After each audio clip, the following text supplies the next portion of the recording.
Araw-araw sipag lang, hayaan mo silang sa'yo'y humahadlang.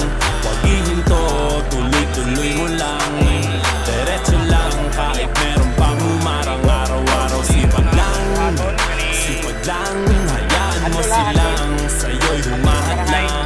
Huwag ihinto, tuloy-tuloy mo lang, diretso lang kahit meron pang humarang.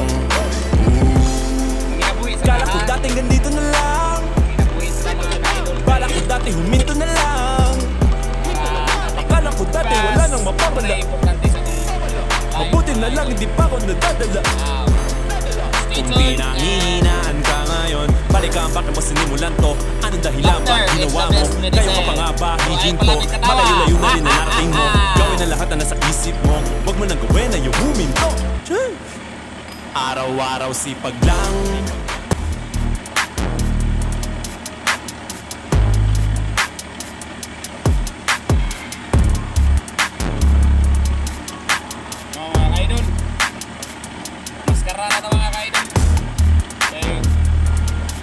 inahanglan kag dipinsa sa atong mga ilong.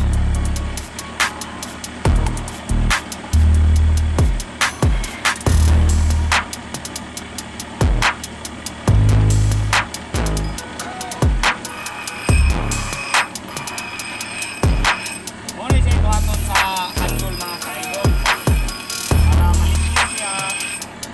Ito siyang grainan.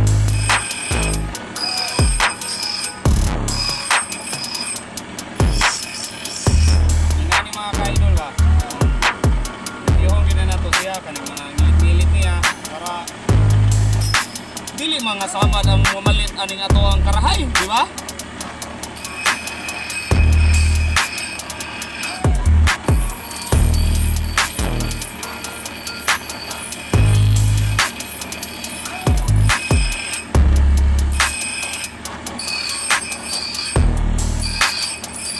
Muna ako ang sideline mga ka-idol. Muna ako mga sideline kung wala ko'y lakaw pananlita rin nga na dahil lang ta kay bisag sinintabos matigom mahimo ang piso, diba?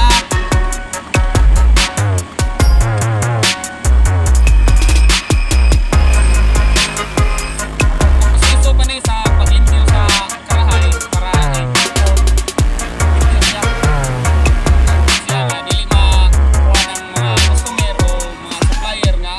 pagadiliberan.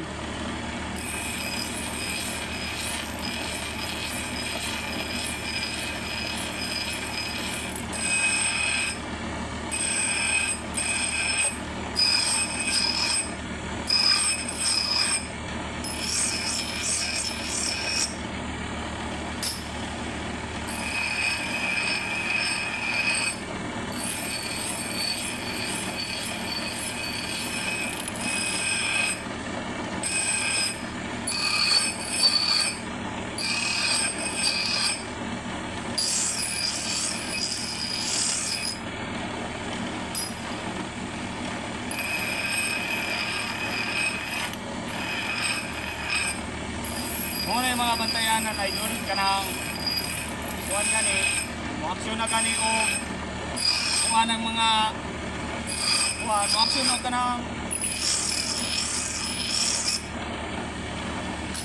ingon daw kuno sila magsalita ng Tagalog daw kuno